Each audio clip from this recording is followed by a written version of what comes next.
Olá, gurizada, tudo bom com vocês? Eu espero que sim. Aqui é o Caleb do Pet Me Ajuda e hoje eu vou trazer para vocês mais um vídeo sobre fenômenos de transporte para a engenharia, produzido em parceria com a nossa queridíssima professora Fernanda Borges. Então vamos lá para o vídeo. O que a gente vai tratar no vídeo de hoje? A gente vai tratar do problema 1.2 do livro do Fox de Introdução à Mecânica dos Fluidos.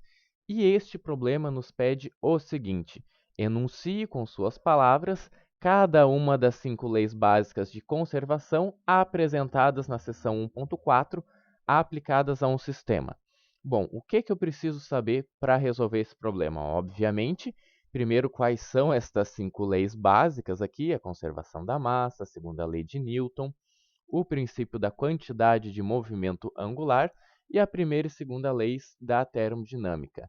E mais importante do que eu saber o que elas são e de como defini-las, eu tenho que saber que elas são extremamente úteis para descrever os sistemas que eu vou analisar em fenômenos de transporte, seja para transferência de calor e massa, seja na mecânica dos fluidos. Por quê? Porque elas me fornecem parâmetros, parâmetros que são definidos pelas grandezas que essas leis dizem que se conservam. Então, a partir do momento que eu tenho, por exemplo, aqui a lei da conservação de massa, tá? Que vai me dizer que a massa do sistema vai se conservar. E a segunda lei do movimento de Newton, da qual a gente vai chegar na conclusão que a quantidade de movimento linear, ou seja, que o momento de um sistema vai se conservar, eu posso analisar o fluxo de momento através de um sistema, posso chegar à conclusão que eu tenho uma força resultante atuando naquele sistema, posso determinar a velocidade de escoamento na entrada e na saída daquele sistema, combinando estas duas leis. Então, elas me fornecem parâmetros para eu poder descrever o meu sistema. E dependendo de como o meu sistema estiver formatado, dependendo do meu problema físico, vai ser mais conveniente recorrer a uma ou outra destas leis básicas de conservação apresentadas para descrever o meu problema físico. Tá legal?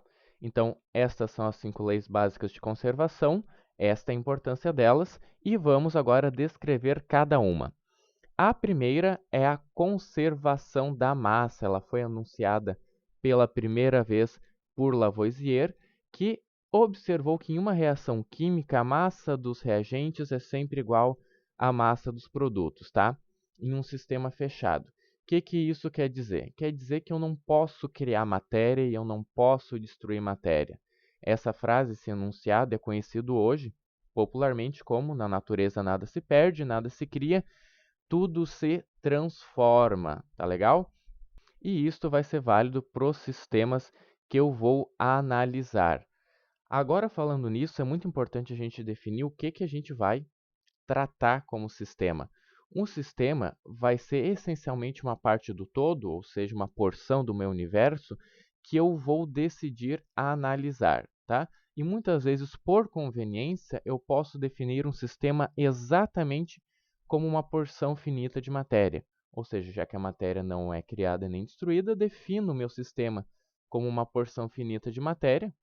Vamos supor aqui, uma porção finita de matéria de massa m, e eu quero analisar o que vai acontecer com esse sistema quando ele passar por uma coisa que eu vou chamar de volume de controle, que é um volume imaginário. E quando esse sistema passar pelo volume de controle, supondo que ele entre aqui na superfície 1, aqui, e saia na superfície 2, eu posso analisar o que está acontecendo, qual é o fluxo que está ocorrendo aqui. Então, é basicamente esta análise que a gente vai fazer na maioria dos problemas. Tá legal?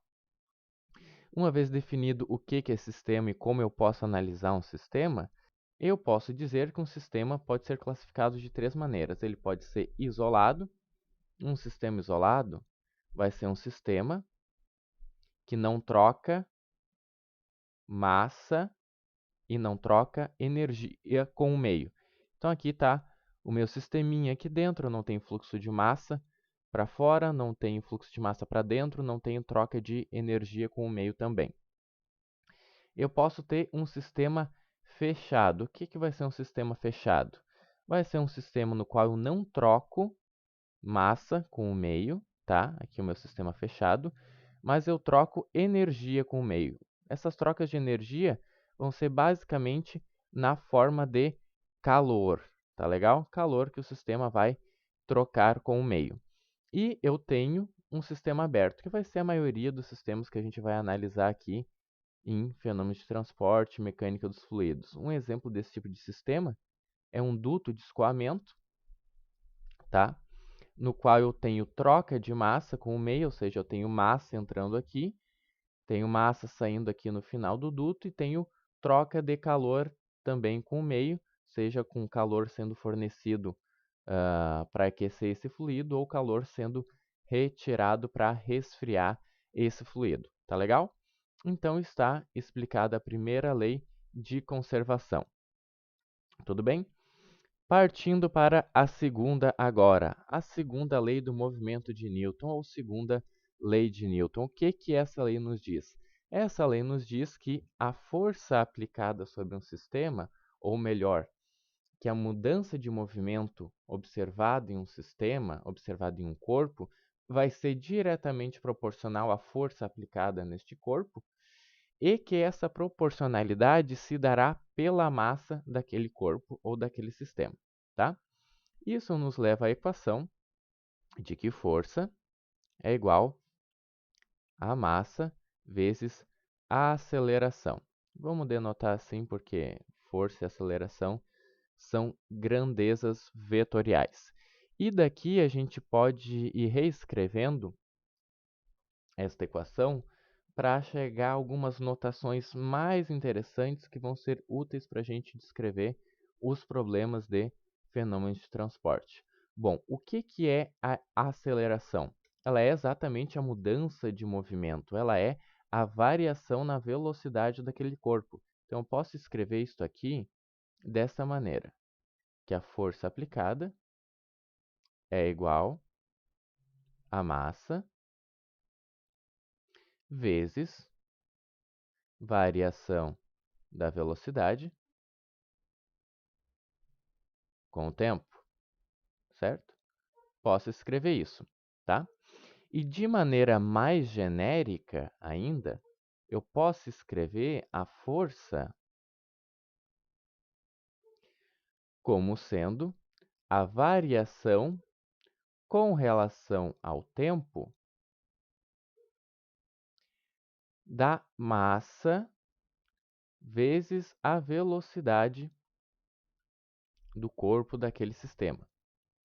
E esta notação vai ser muito interessante porque eu acabei de definir uma nova grandeza aqui, a grandeza massa vezes velocidade, que eu vou chamar de momento linear ou quantidade de movimento, que eu vou denotar aqui pela letra P, ou seja, a variação da quantidade de movimento com relação ao tempo é igual à força resultante atuando naquele sistema, tá legal? E isso é muito interessante. Por quê? Porque a quantidade de movimento, assim como a energia do sistema, é uma grandeza conservativa. Ou seja, ela não se altera. Ou seja, ela me fornece um parâmetro para eu analisar aquele sistema. Tá legal? E olha só que interessante. Se eu tiver um sistema, deixa eu vir para cá, que tenha uma velocidade constante, eu ainda posso escrever a força resultante que atua naquele sistema como uma variação com relação ao tempo, dm dt, vezes v. Ou seja, a minha velocidade é constante e eu observo um fluxo mássico através da fronteira do volume de controle que eu estabeleci para analisar aquele sistema. E isso é muito interessante, sobretudo se eu estiver analisando, por exemplo, este fluxo através de uma superfície de controle aqui, ó. Eu tenho uma superfície de controle, tenho um fluido escoando com uma velocidade v constante, tá? Ela não precisa necessariamente ser uniforme. Deixa eu desenhar bonitinho aqui. Ela não precisa necessariamente ser uniforme, mas com velocidade constante, que não varia ao longo do tempo.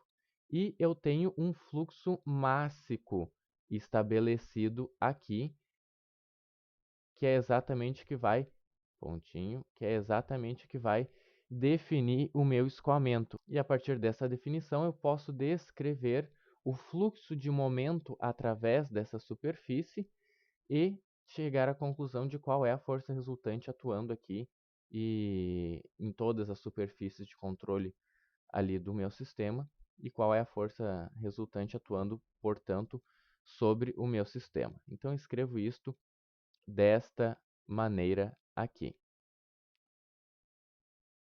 Se vocês observarem, isso aqui está com uma carinha muito familiar, né? Bom, não está com uma carinha tão familiar assim, então vamos reescrever. Vamos reescrever que vocês já vão lembrar. Ó, a força resultante que atua sobre o sistema é igual ao fluxo mássico, tá? Vezes, vamos botar um V maiúsculo aqui, o vetor velocidade, tá? Através dessa superfície de controle aqui. Ou seja, o fluxo de momento através dessa superfície de controle é igual ao fluxo mássico vezes a velocidade constante. Bom, como eu falei para vocês, a velocidade aqui eu estou considerando constante, mas ela não precisa ser uniforme. Ela pode variar ao longo desta área aqui, ela pode variar em função da área que eu estou analisando. Então, se eu quiser fazer uma análise um pouco mais assertiva aqui, eu posso reescrever este fluxo mássico aqui de uma maneira que apareça um termo de área. Este termo de área eu vou tratar como um diferencial da área e eu vou aplicar uma integral. E se houver dependência dessa velocidade v com a área que eu estou analisando, ao integrar eu obtenho uma descrição mais exata, mais precisa deste fenômeno aqui. Então, se eu parar para pensar aqui, o fluxo mássico, o que que é? O fluxo mássico é a velocidade, apenas o módulo, eu estou pegando aqui, de escoamento naquela coordenada, naquela direção ali, vezes a área da superfície de controle que está sendo atravessada ali, tá? Isso me dá o fluxo volumétrico, vezes a massa específica do meu fluido. Tá legal? Isto é o fluxo mássico, vezes também a velocidade que já existia ali. O que eu fiz foi abrir este fluxo mássico, tá? E essa velocidade não é vetorial, porque esta grandeza aqui não é vetorial, me interessa apenas o módulo. Agora, se eu considerar que essa velocidade é uniforme através dessa superfície, eu posso deixar este termo de área apenas. Se eu considerar que ela pode variar ao longo desta superfície, então eu reescrevo isto aqui como a integral da superfície de controle que eu estou analisando, do que? Da velocidade de escoamento naquela coordenada, vezes a massa específica do fluido, vezes o vetor velocidade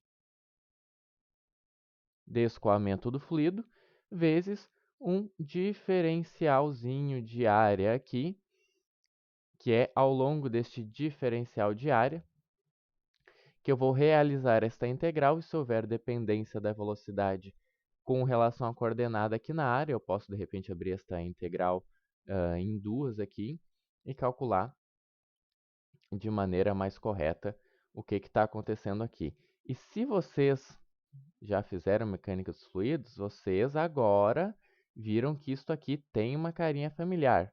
Por quê? Onde é que isso aqui aparece?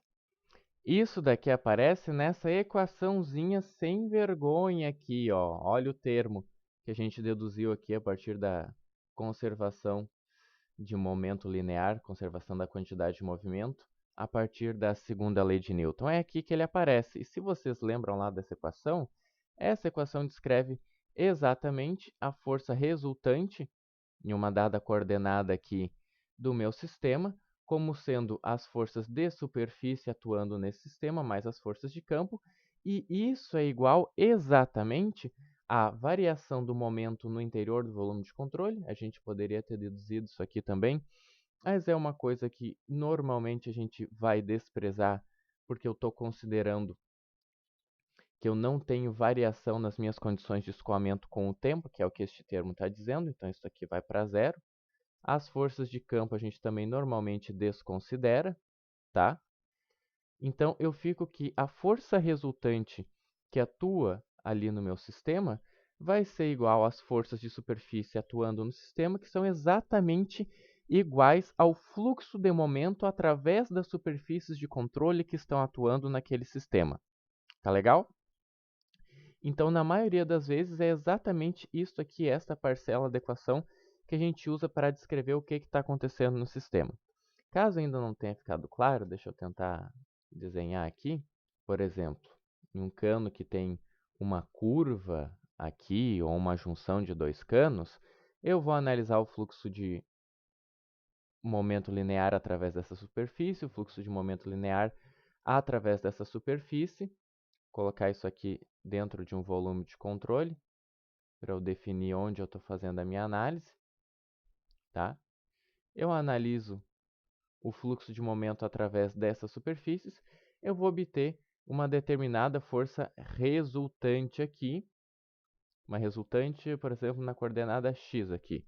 Obtenho essa força resultante que atua sobre o sistema. O que isso vai me dizer? Isso vai me dizer, por exemplo, se eu estiver fazendo um projeto, qual é a força que o fluido está fazendo aqui, empurrando este cano, empurrando esta junção, esta curva. Isso vai me dizer qual é a força que eu tenho que imprimir sobre isto aqui, para eu anular esta resultante aqui e o sistema ficar parado. Para esse sistema ficar estável aqui, ficar imóvel. Então, é basicamente essa a utilidade quando eu vou fazer algum projeto da segunda lei do movimento de Newton ou da conservação da quantidade de movimento, tá? Fora que é extremamente interessante fazer este tipo de análise. Tá legal? Vamos para a nossa terceira lei básica de conservação. O princípio da quantidade de movimento angular. Isso aqui, nessas alturas do campeonato, todo mundo que está fazendo engenharia deve, e se não está, deveria, estar careca de saber. É uma coisa que a gente vê em Física 2. Nas disciplinas de mecânica, a gente revê isso no primeiro dia de aula e a gente carrega para resolver todos os problemas da disciplina. A gente vai ter que aplicar isso aqui, tá? Que é a regra da alavanca, a famigerada, amada por muitos, odiada por outros tantos. O que a regra da alavanca vai me dizer? Vamos imaginar o seguinte. Imagine que esta tela é um plano e que aqui, neste pontinho, eu tenho um eixo perpendicular ao plano da tela e que este outro eixo que eu desenhei saindo aqui do pontinho é paralelo ao plano da tela e perpendicular, ortogonal aqui, a este eixo que entra no plano da tela. O que vai acontecer? Se eu imprimir uma força aqui nesta alavanca, vou chamar de alavanca, eu observo que ela vai rotacionar aí ao redor deste eixo, tá legal? Ela vai rotacionar ao redor deste eixo, ou seja, ela vai ter um movimento que eu posso descrever em função do ângulo que ela vai percorrer, tá? Só que o que vai provocar, o que vai desencadear este movimento, não é apenas a força aplicada. É uma outra grandeza que eu defino como a força aplicada. Vamos desenhar uma força sendo aplicada aqui, ó. Força aplicada, F1. Que vai ser a força aplicada vezes este comprimento aqui, que eu chamo de braço de alavanca. Ou seja, vai ser a força aplicada em um ponto vezes a distância do ponto até o eixo de rotação. E a esta grandeza aqui nós damos o nome de torque. Ela é um análogo da força, porque assim como a força produz alteração na quantidade de movimento, ou seja, no momento linear, o torque vai produzir alteração na quantidade de movimento angular, ou seja, vai alterar o momento angular. Tá legal? E assim como o que fazia um corpo se movimentar quando eu estava analisando a quantidade de movimento linear era a força resultante, aqui também é o torque resultante sobre esse sistema que vai fazer com que este corpo se movimente, com que esse sistema tenha um movimento angular aqui. Tá legal? Então, supondo, por exemplo, que eu quero que isto aqui fique em repouso, deixa eu pegar aqui e desenhar uma outra força aqui maior para representar. Uma F2 aplicada aqui, supondo que esta distância aqui é igual a A sobre 2, o que eu tenho é que o somatório do torque aplicado também tem que ser zero.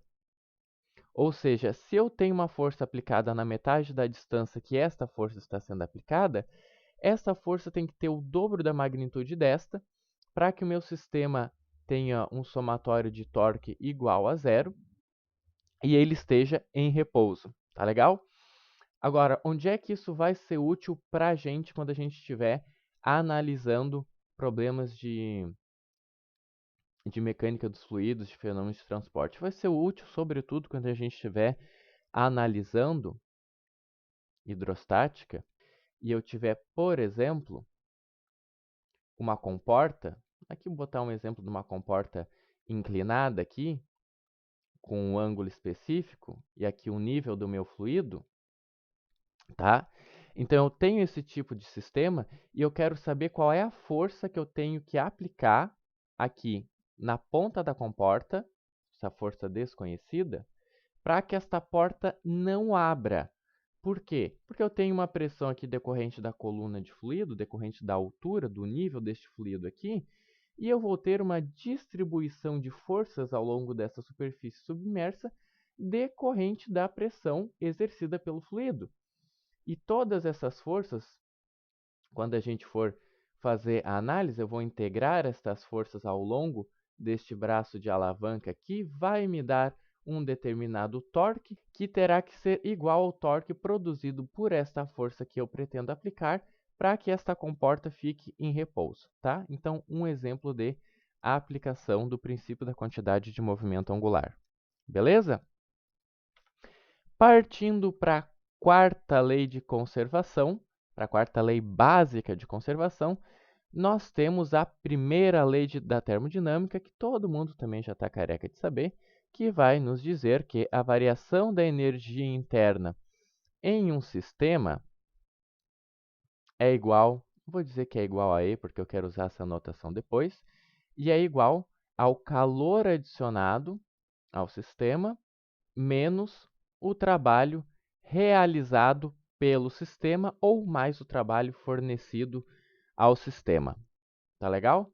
Esta grandeza aqui, chamada de energia interna, é muito interessante para se analisar sistemas fechados, tá? Onde eu não tenho troca, não tenho fluxo de matéria com o meio.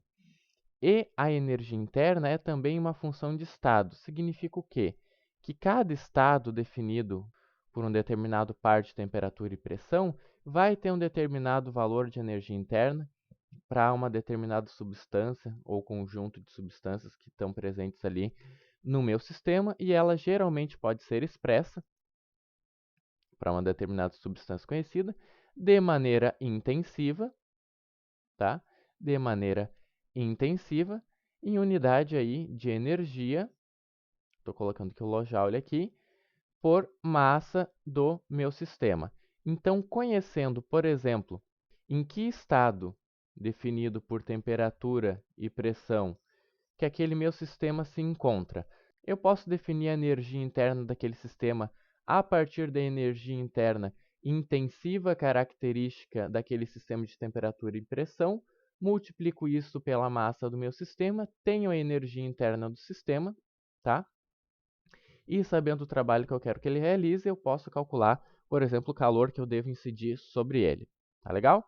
Isto para sistemas fechados. Para sistemas abertos, a gente vai ter um probleminha, que na verdade não é um probleminha, é a solução do probleminha, que nós temos que definir uma outra grandeza para tratar de sistemas abertos, já que eu vou ter fluxo de massa através ali do meu sistema, que vai ser uma grandeza definida como a energia interna mais a pressão vezes o volume do sistema, tá?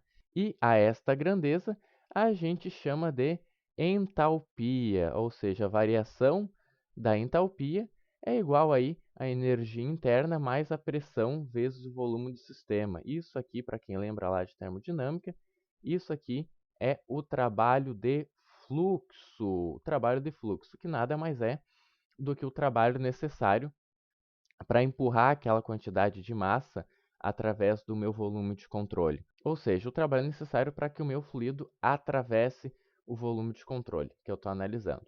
Tá legal? De maneira análoga à energia interna, a entalpia também é definida em função de estado, também pode ser definida de maneira intensiva nas mesmas unidades, unidade de energia por massa do sistema, aqui quilojoule por quilograma, e de maneira análoga, se eu conhecer um determinado estado de temperatura e pressão, eu determino a entalpia específica como uma função de estado, tá? Conhecendo a entalpia específica e a massa do meu sistema, eu determino a variação de entalpia aqui. Conhecendo essa variação de entalpia, eu posso calcular a quantidade de energia que eu tenho que fornecer de um sistema para ele sair de um estado para o outro. Tá legal? E quinto e último lugar, mas não menos importante, vamos falar da nossa querida segunda lei da termodinâmica e da famigerada entropia, que todo mundo tem medo, mas não é para ter medo. Bom, vamos pensar no seguinte. Em primeiro lugar, vamos definir o que é a entropia. A entropia aqui, ela é uma medida... Deixa eu pegar um sisteminha aqui. Um sisteminha que eu vou chamar de A. Sisteminha A. A entropia é uma grandeza estatística, tá? Ela é uma medida de quantas maneiras existem para que as partículas desse sistema A estejam arranjadas. Tá legal? E eu vou chamar a quantidade dessas maneiras, ou seja, essa grandeza específica aqui, de WA, para esse sistema A. Ou seja, é um sistema com X partículas e nas condições de temperatura e pressão onde esse sistema se encontra, ele existe uma quantidade WA de maneiras pelas quais essas partículas podem se organizar nesse sistema. Tá legal? Então, isto aqui é um número, isto aqui é um adimensional.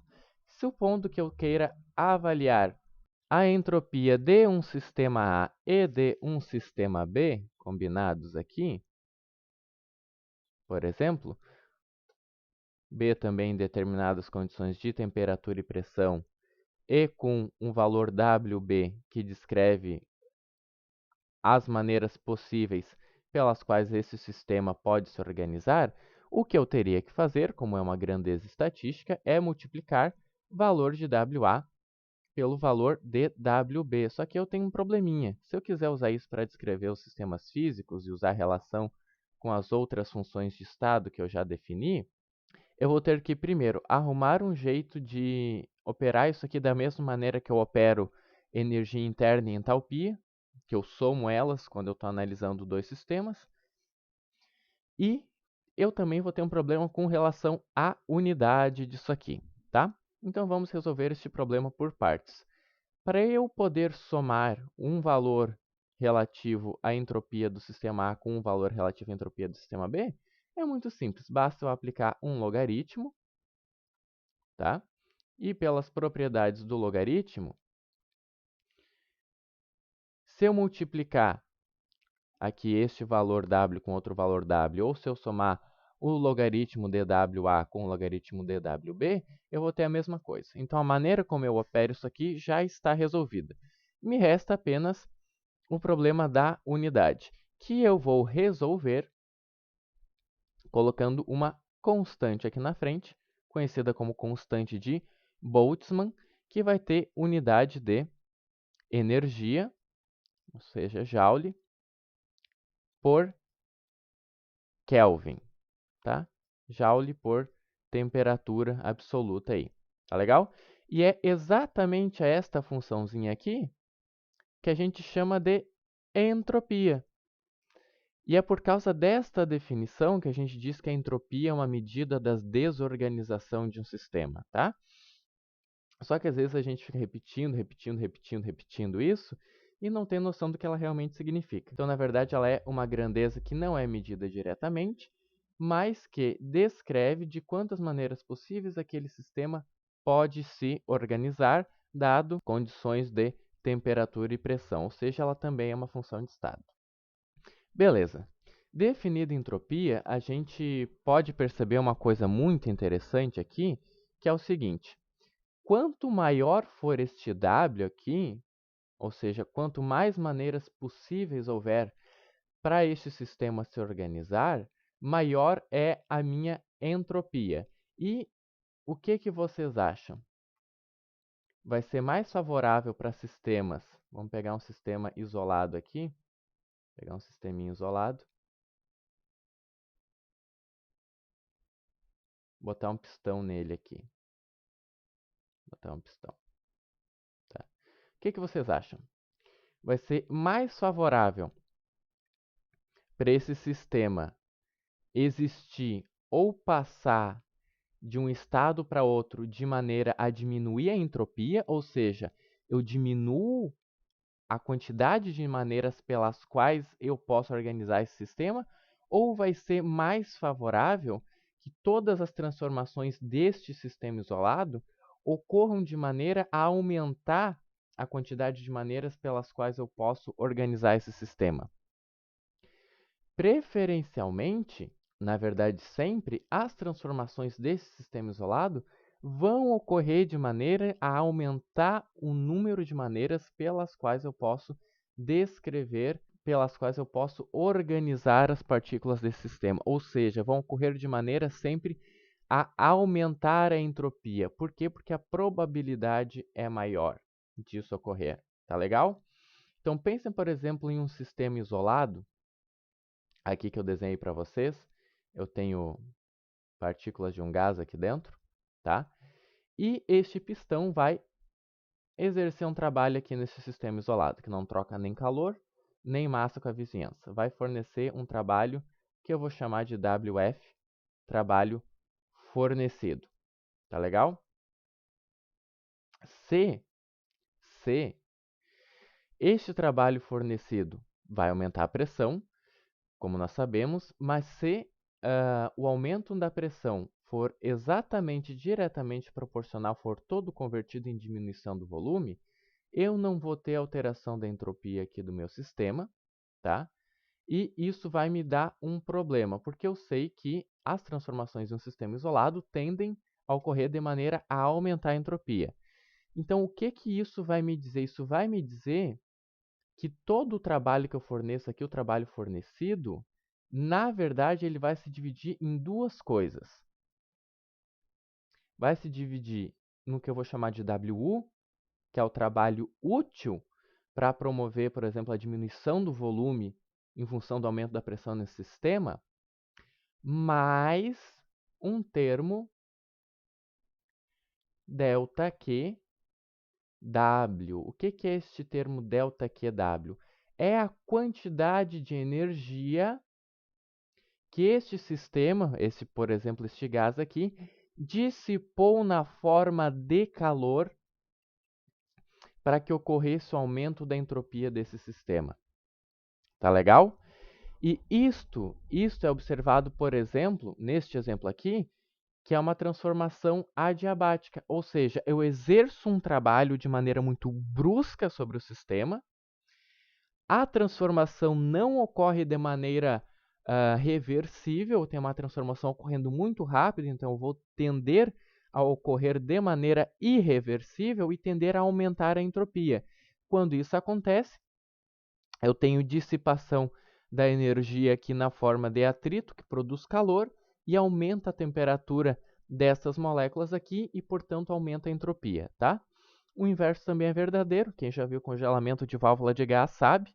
Quando um gás se expande de maneira muito rápida, ele está se expandindo, está aumentando a entropia ali do sistema, e ele está usando a própria energia interna que ele possui para realizar essa expansão, realizar esse trabalho de expansão, e, portanto, a temperatura dele vai diminuir. Tá legal? Agora, isso é válido para um sistema isolado. Para um sistema isolado, eu sempre vou ter o aumento da entropia total desse sistema, tá?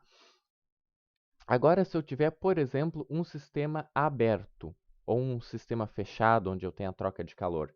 Para um sistema fechado, deixa eu desenhar um outro sisteminha aqui, no qual eu tenho um fluxo de calor através desse sistema. O que eu vou observar é que a variação da entropia desse sistema vai ser positiva caso este calor esteja sendo fornecido para o sistema. Ou seja, isso aqui é verdade se ΔQ fornecido também é maior que zero. Agora, se eu estiver retirando o calor do sistema, a minha variação da entropia vai ser menor que zero. A entropia vai diminuir se eu estiver retirando calor desse sistema, tá? Então, eu defino a entropia aqui da seguinte maneira. A variação da entropia vai ser igual à variação do calor aí adicionado ou retirado do sistema sobre a temperatura absoluta. Tá legal? Que, na verdade, se a gente olhar isso aqui, é a mesma unidade aqui da constante de Boltzmann, tá? Beleza. Agora você deve ter ficado em dúvida porque eu disse que a entropia de um sistema isolado sempre vai aumentar. Exatamente, a entropia de um sistema isolado sempre vai aumentar. Mas se a entropia desse sisteminha aqui diminuiu, o que isso quer dizer? Quer dizer que, vamos desenhar aqui, um sistema maior, que pode ser o meu universo, e dentro desse sistema eu tenho dois sisteminhas aqui. Este, que teve uma diminuição na entropia, e este aqui, que recebeu o calor deste sistema para que a entropia dele fosse diminuída. Como a entropia de um sistema isolado, e eu posso definir o universo como um sistema isolado, quando eu estou tratando de termodinâmica, sempre aumenta, isso quer dizer que a diminuição da entropia desse sistema aqui, através da transferência de calor para esse sistema, significa que, na verdade, a entropia deste sistema aqui, que eu vou chamar de ΔS2, foi maior do que a variação da entropia aqui, considerando em módulo, deste sisteminha de ΔS1. Ou seja, a variação, o aumento da entropia aqui deste ΔS2 foi maior em módulo que a variação da entropia aqui neste ΔS1. E, portanto, a entropia total do sistema aumentou e não diminuiu. Tá legal? Para finalizar, a entropia não é uma grandeza conservativa, como a gente viu, ela tende a aumentar com o passar do tempo, e ela também pode ser definida como uma função de estado, como a gente já falou antes, pode ser definida de maneira intensiva aqui também, como na unidade de kJ por quilograma Kelvin para um dado sistema aí de uma substância ou mistura de substâncias conhecidas a certas condições de temperatura e pressão. Tá legal? Agora, onde é que eu vou usar isso aqui resolvendo problemas de fenômenos de transporte? Vou usar, por exemplo, quando eu estiver estudando lá ciclos de máquinas térmicas e eu observar transformações entre estados do tipo dessa aqui, essa transformação adiabática. Eu tiver que calcular, por exemplo, esta perda aqui, essa dissipação de calor na forma de atrito, tá? E também para eu não querer projetar uma máquina de moto contínuo, porque, por favor, né? Viola completamente tanto a primeira quanto a segunda lei da termodinâmica. Terminamos a resolução do nosso exercício. O livro base que eu utilizei foi a 8ª edição da Introdução à Mecânica dos Fluidos, do autor Robert Fox. Pelo vídeo de hoje era isso. Espero que vocês tenham gostado. Se vocês gostaram do vídeo, curtam, comentem, compartilhem com os amigos. Não se esqueça de se inscrever no canal e seguir o PET nas redes sociais para ficar sempre atualizado. Aproveite e dá uma visitada também no canal do professor Roberto, que é o nosso parceiro de divulgações aqui. Um abraço e até a próxima!